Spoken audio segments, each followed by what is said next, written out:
என்னுடைய புருஷனை விட, என்னுடைய பிள்ளைகளை விட, என்னுடைய பெற்றோர்களை விட விஜய் தான் எனக்கு பெரிது என்று சொல்கின்றார்களே, சமுதாயத்தினுடைய கேவலங்கள், அவமானங்கள்.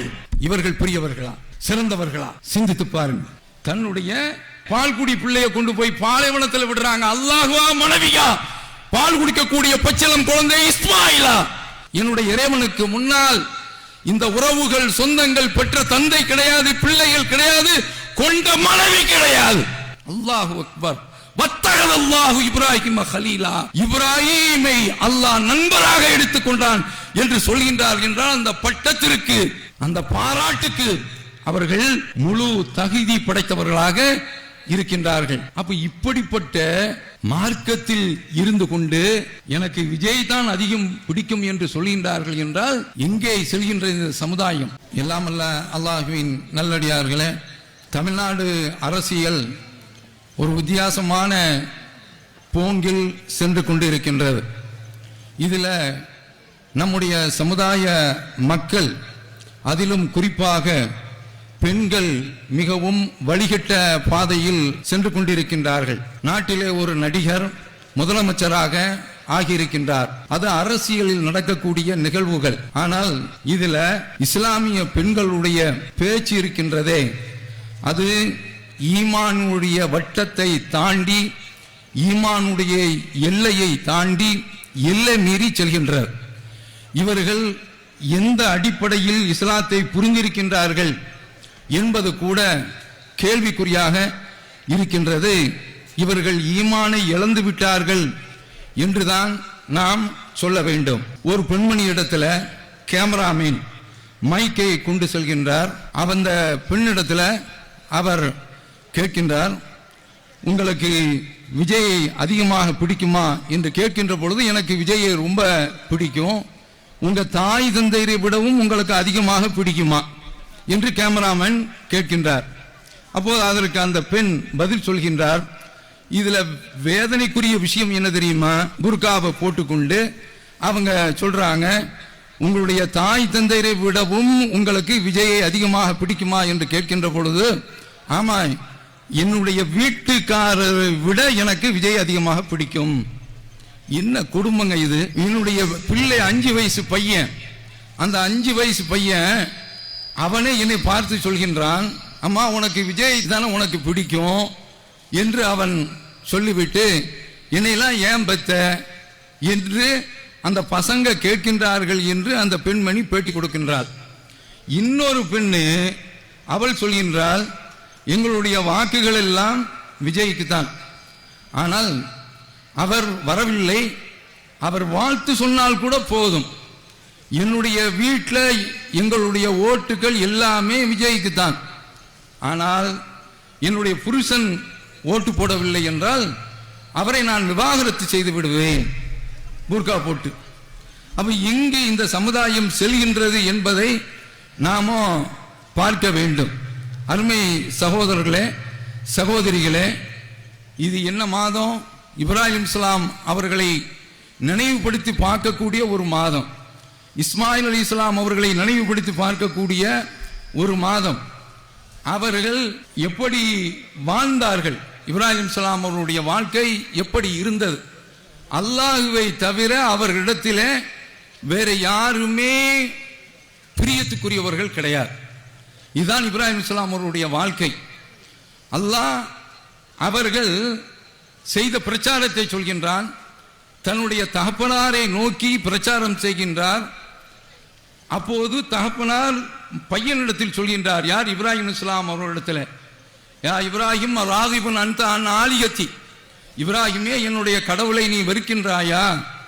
இல்லம் தந்தகி, இதை விட்டு நீ விலகிக் கொள்ளவில்லை என்றால் அர்ஜுமன்னக்க, உன்னை நான் கல்லால் எறிந்து கொள்வேன், வஹ்ஜுர்னி மலியா, என்னுடைய கண் முன்னாலேயே நிற்காதே, ஓடிவிடு என்று பேசுகின்ற அந்த சந்தர்ப்பத்தில், கொன்று விடுவேன் என்று சொல்கின்ற அந்த சந்தர்ப்பத்தில், கால சலாமுன் அலைக், உங்கள் மீது சலாம் உண்டாகட்டும், சஸ்தக்ஃபிருலக, உங்களுக்காக வேண்டி நான் இறைவனிடத்தில் பாவ மன்னிப்பு தேடுவேன் என்று குறிப்பிட்டு விட்டு அதற்கடுத்து பிந்திய வசனம் குறிப்பிடுகின்றது, வஅ்தஸிலுக்கும் வமா ததுஊன மின் தூனில்லா, உங்களை விட்டும் நீங்கள் அல்லாஹ்வை விட்டும் எதையெல்லாம் வணங்குகின்றீர்களோ அந்த தெய்வங்களை மட்டும் நான் விலகி விடுகின்றேன்.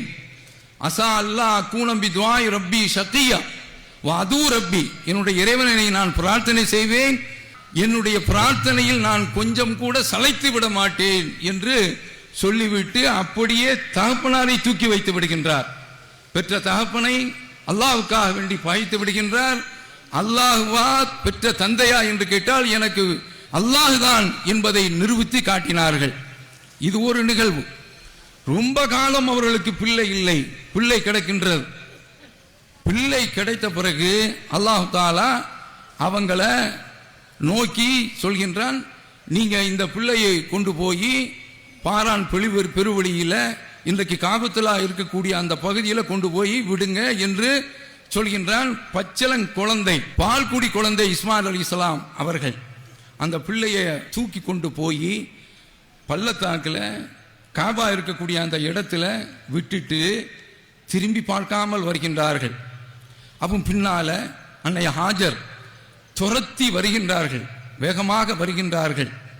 ஐன ததுஹப் வ தத்ருகுனா ஃபீ வாதின் லைஸ ஃபீஹி இன்சுன் வலா ஷைஉன், மனித சஞ்சாரம் இல்லாத, குடிக்க தண்ணீர் இல்லாத, பயிர் பச்சை இல்லாத, உணவு இல்லாத, விளக்கு வெளிச்சம் இல்லாத இந்த காட்டில, இந்த பாலை பெருவெளியில எங்களை விட்டு விட்டு நீங்கள் எங்கே செல்கின்றீர்கள்? அந்த அம்மா கேட்கிறாங்க. திரும்ப திரும்ப கேட்கின்றார்கள். பின்னாலே துரத்தி கொண்டு வந்து திரும்ப திரும்ப கேட்கின்றார்கள். இப்ராஹிம் அலைஹிஸ்ஸலாம் அவர்கள் திரும்பியே பார்க்கவில்லை. மனித இரக்கமற்றவரா, பிள்ளைகள் மீது மனைவி மீது அவர்கள் அன்பு கொள்ளாதவர்களா? கிடையாது. திரும்பி பார்த்தால் மனம் உருகிவிடும், மனம் கருகிவிடும். அதனால திரும்பியே பார்க்கவில்லை.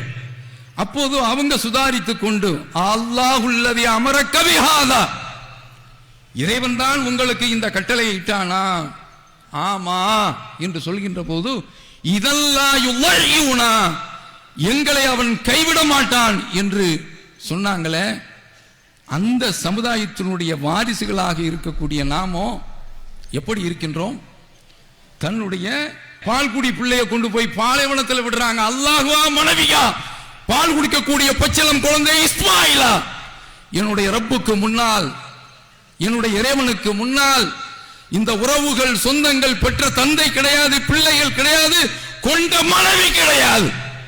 அல்லாஹு அக்பர். வத்தகதல்லாஹு இப்ராஹிம கலீலா, இப்ராஹீமை அல்லாஹ் நண்பராக எடுத்துக்கொண்டான் என்று சொல்கின்றார் என்றால் அந்த பட்டத்திற்கு, அந்த பாராட்டுக்கு அவர்கள் முழு தகுதி படைத்தவர்களாக இருக்கின்றார்கள். அப்ப இப்படிப்பட்ட மார்க்கத்தில் இருந்து கொண்டு எனக்கு விஜய் தான் அதிகம் பிடிக்கும் என்று சொல்கின்றார்கள் என்றால் எங்கே செல்கின்ற இந்த சமுதாயம்? அல்லாஹ் காப்பாற்ற வேண்டும். ஏகத்துவவாதிகளுக்கு நான் சொல்கின்றேன், இந்த கொள்கையில் இருந்து கொண்டு எந்த இயக்கத்திலும் எந்த கட்சியிலும் சேரக்கூடியவர்களாக இருக்கக்கூடாது. அப்படி சேர்ந்தால் அவர்களுடைய ஈமானில் பங்கம், பாதகம் ஏற்பட்டு இருக்கின்றது. உமின் ஆயாத்திகள் லைல் வன்னஹார், அல்லாஹ்வுடைய அற்புதங்கள் இருந்து உள்ளதுதான் இரவும் பகலும். லா தஸ்ஜுது லிஷம்ஸு வலா லில் கமர், சூரியனுக்கு சஜதா செய்யாதீர்கள், சந்திரனுக்கு சஜதா செய்யாதீர்கள். வஸ்ஜுது லில்லதி ஹலகஹுன்ன இன் குன்தும் இய்யாஹு தஅபுதூன், நீங்கள் அல்லாஹ்வை மட்டும் வணங்கக்கூடியவர்களாக இருந்தால் அவனுக்கு மட்டுமே சஜதா செய்யுங்கள். வந்தே மாதரம் என்ன சொல்கின்றது? மண்ணை வணங்குவோம், துர்காவை வணங்குவோம், தர்காவையை வணங்கக்கூடாது என்று ஒரு கால் நூற்றாண்டையும் தாண்டி அரை நூற்றாண்டை தொடக்கூடிய வகையில நம்முடைய பிரச்சார பயணம் சென்று கொண்டிருக்கின்ற பொழுது இப்படி ஒரு பாடலை படித்து அதற்கு ஒரு அமைச்சர் பதவி கிடைக்கும் என்று சொன்னால் அது சாவக்கேடு. சமுதாயத்திற்கு பிரதிநிதித்துவம் என்று வாதிடலாம், தேவையே இல்லை. நபியினுடைய வாழ்க்கையை நாம் பின்பற்றுகின்றோம். இப்ராஹிம் இஸ்லாம் அவர்கள் நெருப்பு குண்டம் மூட்டப்பட்டு இருக்கின்றது, அதுல தூக்கி வீசப்படுகின்றார்கள். அதை கண்டு பயப்படாம உள்ள தீயில குதிச்சாங்கள, தீயில குளித்தாங்கள. நெருப்பே, நீ இப்ராஹிம் அலைஹிஸ்ஸலாம் அவர்களுக்கு பர்தல் வசலாமா குளிராகவும் ஆகிவிடு என்று நெருப்பை சொன்னான். அல்லாஹ் காப்பாற்றினான். அத மாதிரி இந்திய சமுதாயம் இன்றைக்கு ஷிர்க் என்ற வளையத்தில் சுற்றி வளைக்கப்பட்டிருக்கின்றது. மேற்கு வங்கத்தில் மம்தாவிடத்தில் சில குறைகள் உண்டு, ஆனால் போன பிறகு இன்றைக்கு முஸ்லிம்கள் ஓரிறைவனை வணங்குகின்றார்கள் என்ற காரணத்திற்காக வேண்டி SIR என்ற பெயர்களை கட்டம் கட்டி டிடென்ஷன் கேம்ப் அவர்களுக்காக வேண்டி இன்றைக்கு சிறை கூடங்கள் தயாரிக்கப்பட்டிருக்கின்றன. தமிழகத்திற்கு அந்த நிலைமை வரவில்லை, மாற்றம் வர வேண்டும் என்று சிந்தித்தவர்கள் இதை கொஞ்சம் யோசித்துக் கொள்ளுங்கள். வெகு தொலைவில் இல்லை. ஆனால் அப்படி வந்தால் ஒவ்வொரு தௌஹீத்வாதியாகும் எந்த ஒரு இயக்கத்திற்கு பின்னாலும் செல்லாத இப்ராஹிம் இஸ்லாம் அவர்களுடைய வழிபாதையிலே சென்று இந்த வந்தம் பாந்தரம் போன்று இணை வைப்பதற்கு பலியாகிவிடக் கூடாது. இதை புரிந்து கொள்ள வேண்டும். தௌஹீத் ஜமாத் அண்ணல் நபி அழகிய முன்மாதிரி என்ற ஒரு கொள்கை செயல் திட்டத்தை மக்களுக்கு மத்தியில் செயல்படுத்திக் கொண்டிருக்கின்றார். அந்த இறை தூதர் தான் ஒவ்வொரு முஸ்லிமுக்கும் உயிரினும் மேலானவனாக இருக்க வேண்டும். கேரளாவில் இருந்து 650 கிலோமீட்டர் விஜயை பார்க்கிறதுக்கு முஸ்லிம் தம்பதியர்கள் கேரளாவில் இருந்து நடபயணமா. என்னடா இதை ஹஜ்ஜி செய்யறதுக்கு கூட மார்க்கம் நடந்து வர சொல்லவில்லையே. அப்ப அங்கிருந்து கிளம்பி வருகின்றார்கள் என்றால் இந்த சமுதாயம் ஈமானை இழந்து விட்டது. பிரியமா அவருடைய அப்பாயின்மெண்ட் கிடைக்காது என்று தெரிந்தும் நடந்து வருகின்றார்கள். எங்கே செல்கின்றது சமுதாயம்? அல்லாஹ் காப்பாற்ற வேண்டும். அல்லாஹ் சொல்கின்றான், குல் கான ஆபாவுக்கும் உங்களுடைய பெற்றோர்கள், அபுனாவுக்கும் உங்களுடைய பிள்ளைகள், இஹ்வானுக்கும் உங்களுடைய சகோதரர்கள், அஸ்வாஜுக்கும் உங்களுடைய மனைவிமார்கள், அஷீரத்துக்கும் உங்களுடைய குடும்பம்,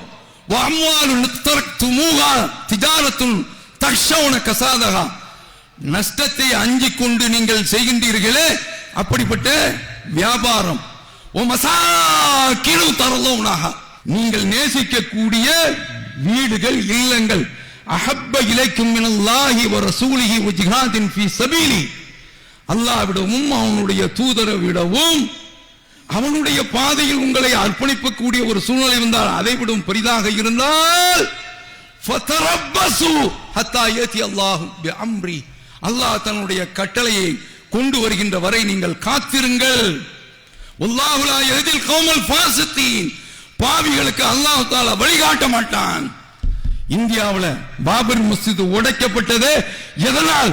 இந்த எல்லையை தாண்டி காங்கிரஸை முஸ்லிம்கள் நேசித்தார்கள், கருணாநிதியை நேசித்தார்கள், எம்ஜிஆரை நேசித்தார்கள்.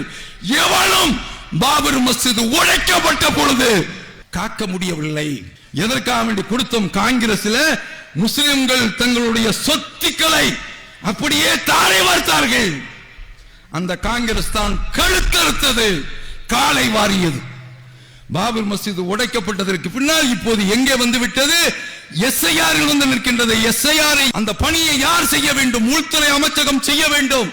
அது ஓராண்டு காலத்திற்கு மேல் எடுக்க வேண்டிய ஒரு பணி ஒரு 3 மாத காலத்திலேயே தேர்தல் கமிஷனுக்கு அந்த அதிகாரமே இல்லை. அது செய்து முடித்து இன்றைக்கு முஸ்லிம்கள் வங்கதேசத்திற்கு கடத்தப்படக்கூடிய நிலையில் இருக்கின்றது என்று சொன்னால், நாம அல்லாஹ் விட அவனுடைய தூதரை விட இவர்கள் நேசத்தினுடைய பக்க விளைவு, அதனால் ஏற்பட்ட பாதகம், அதனால் ஏற்பட்ட பங்கம், அதனால் ஏற்பட்ட நாசம், அதனால் ஏற்பட்ட மோசம்.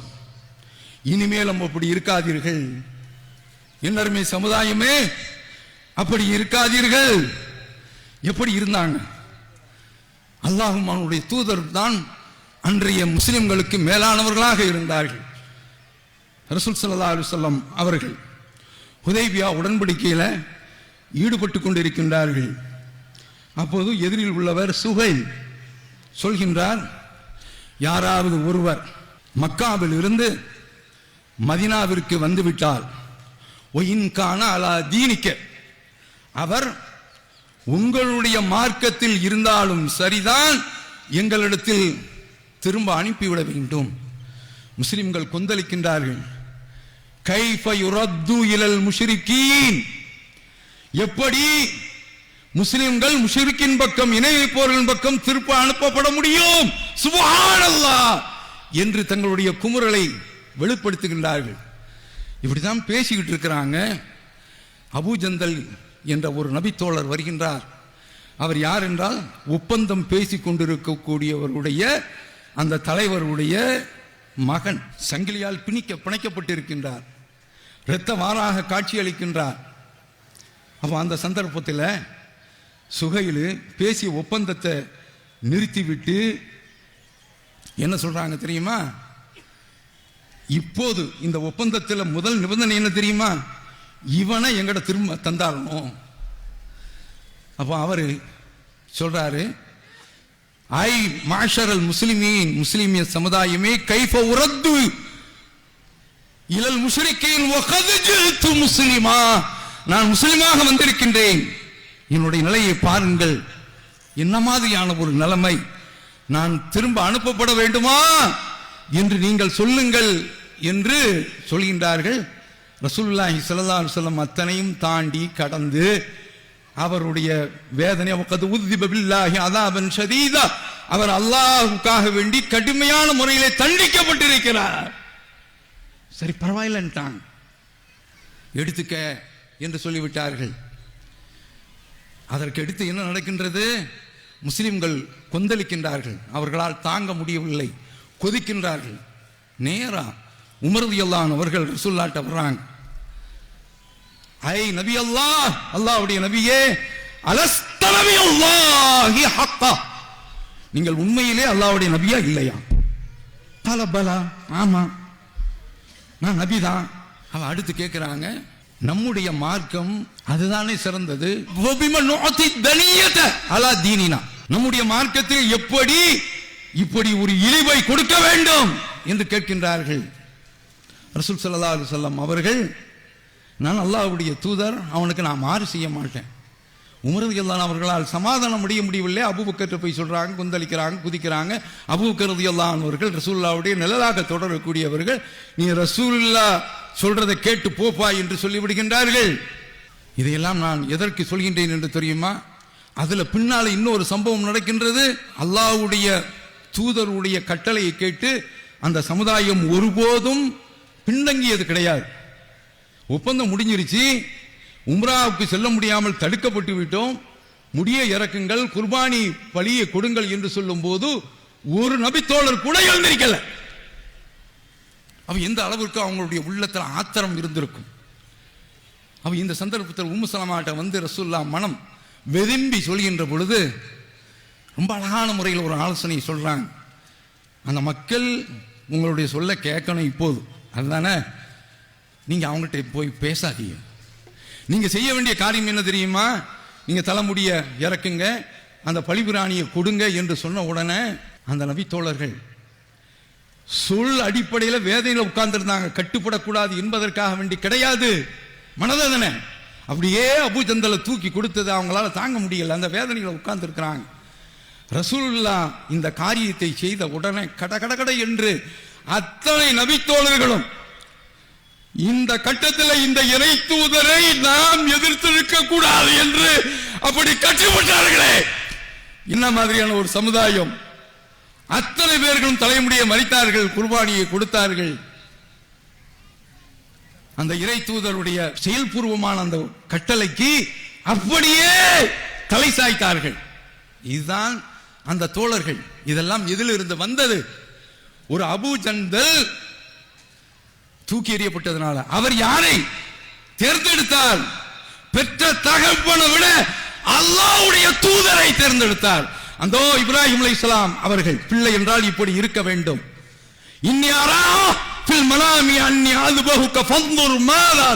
பிள்ளைகள் என்றால் பெற்றோருக்கு பணியக்கூடிய சாலிகான பிள்ளைகளாக இருக்க வேண்டும், சோதனையில் துணை நிற்கக்கூடிய பிள்ளைகளாக இருக்க வேண்டும்.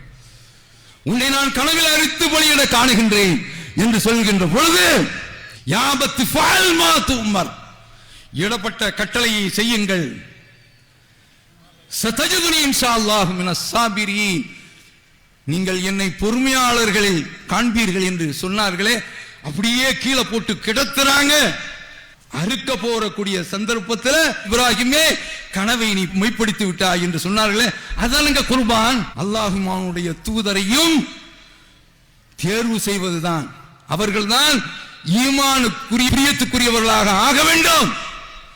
வல்லாஹி லா யுமினு அஹதுக்கும் ஹத்தா அகூனா ஹப்ப இலைஹி மின் வாலிதிஹி வ வலதிஹி வன்னாஸி அஜ்மஈன். அல்லாஹ் இது ஆணையாக உங்களில் ஒருவர் ஈமான் கொள்ள வேண்டும் என்று சொன்னால் நான் அவருக்கு, யாருக்கு? அந்த மூமினுக்கு அவருடைய பிள்ளையை விட, அவருடைய தகப்பனை விட, உலகத்தில் உள்ள அனைவரை விட நேசத்துக்குரியவனாக, பாசத்துக்குரியவனாக இருக்க வேண்டும் சொன்னார்களே. விஜய்க்கு போய் இந்த பாசத்தை தூக்கி கொடுக்கின்றார்களே, என்ன கொடுமை, என்ன கொடுமை. விஜய்க்கு பாசத்தை தெரிவிக்கிறதுனால என்ன வந்தே மாதரத்தை எதிர்க்க முடிந்ததா? முடியாது, எவனாலும் முடியாது. இப்ராஹிம் ஸலாம் அவருடைய பாதையில் பயணத்தில் சென்றோம் என்று சொன்னால் இன்ஷா அல்லாஹ் நாம் எதிர்த்து நிற்போம், நாம் எதிர்த்து நிற்போம், களம் காணுவோம். எப்படிப்பட்ட மார்க்கம் பார்த்தோமா இல்லையா? அபு ஜந்தல் ஒரு பெண்ணு உம்மு ஹாரிசா ரசூலுல்லாஹ்ட்ட வர்றாங்க. அல்லாஹ்வுடைய தூதரே, என்னுடைய மகன் பத்ர் போர்ல இனம் தெரியாத ஒரு அம்பு தைக்கப்பட்டு கொல்லப்பட்டு விட்டான். அவனுடைய பிரியம் என்னுடைய உள்ளத்தில் அரஃப்த மன்சிலத்துஹு ஃபீ கல்பி, என்னுடைய உள்ளத்தில் அவனுடைய தரம் எந்த அளவிற்கு உள்ளது என்று உங்களுக்கு தெரியும். ரசூலுல்லாஹ் பார்த்து சொல்றாங்க, அவன் சொர்க்கத்தில் இருந்தால் அஸ்பீரு, நான் பொறுமையை மேற்கொள்வேன். அப்படி இல்லை என்று சொன்னால் அழுது புலம்பி அந்த ஆற்றாமையை, வேதனையை தீர்த்து கொள்வேன் என்று சொன்ன உடனே அல்லாஹ்வுடைய தூதர் ரொம்ப ஜென்டிலா கேட்கிறாங்க, அவ ஹபில்தி, நிதானம் இல்லாம ஆயிட்டியா நீ? சொர்க்கத்துல ஒரு சொர்க்கம் தான் இருக்கின்றதா? இன்னஹா ஜினான், பல சொர்க்கங்கள் இருக்கின்றன. வ இன்ன இப்னக அஸாபல் ஃபிர்தௌஸல் அலா, உன்னுடைய மகன் உயர்ந்த ஃபிர்தௌஸ் என்ற சொர்க்கத்தை அடைந்து விட்டான். அல்லாஹு அக்பர். இந்த பெண்ணிடத்திலே அல்லாஹ்வுடைய தூதருடைய பிரியம்தான் மேலோங்கி இருந்தது. இதே உதைபியா உடன்படிக்கையில உம்மு குல்தும் ஒரு காலத்துல ரசூலுல்லாஹ் காபாவுல சஜதா செய்யும் போது ஒட்டகத்தினுடைய கருப்பையை தூக்கி வைத்தானே அந்த சண்டாளன், உக்பத் இப்னு அபி முஆய்த் என்பவனுடைய பெண் குழந்தை மக்காவில் இருந்து வந்து விட்டது. தன்னந்தனியாக எந்த துணையும் இல்லாமல் அல்லாஹ்வுடைய தூதரை நேசித்ததற்காக வேண்டி ஹுதைபியா உடன்படிக்கை அடிப்படையில் பெண்கள் வந்தால் திரும்ப கொடுக்க வேண்டும் என்று பேசுகின்றார்கள். இப்போது அல்லாஹ் குறுக்கே வருகின்றான். யா அய்யுஹல்லதீன ஆமனு இதா ஜாஅக்கல் முஃமினாத் முஹாஜிராத், மூமினானவர்களே, முஸ்லிமான பெண்கள் ஹிஜ்ரத் செய்து வந்தால் ஃபம்தனு வந்தஹின உன்ன, ஒரு என்ட்ரன்ஸ் டெஸ்ட் வைத்துக் கொள்ளுங்கள். வல்லாஹு அஅலமு பி ஈமானிஹுன்ன, அவர்களுடைய ஈமானை அல்லாஹ் தான் நன்கு அறிந்தவன். ஃபஇன் அலிம்துமுஹுன்ன முஃமினாத், உங்களுடைய சோதனையில் அவர்கள் மூமினான என்று தெரிந்தால் ஃபலா தர்ஜுஹுன்ன இலல் குஃபார், காஃபிர்களின் பக்கம் நீங்கள் திரும்ப அனுப்பாதீர்கள். அந்த பெண்ணு அல்லாஹ்வுக்காக வேண்டி, அவனுடைய தூதருக்காக வேண்டி மக்காவை விட்டு பிரிந்து ஓடி வருகின்றார். என்னுடைய புருஷனை விட, என்னுடைய பிள்ளைகளை விட, என்னுடைய பெற்றோர்களை விட விஜய் தான் எனக்கு பெரிது என்று சொல்கின்றார்களே. சமுதாயத்தினுடைய கேவலங்கள், அவமானங்கள், இவர்கள் பெரியவர்களா, சிறந்தவர்களா? சிந்தித்து பாருங்கள். கடைசியாக ஒரு செய்தியை சொல்லி நிறைவு செய்கின்றேன்.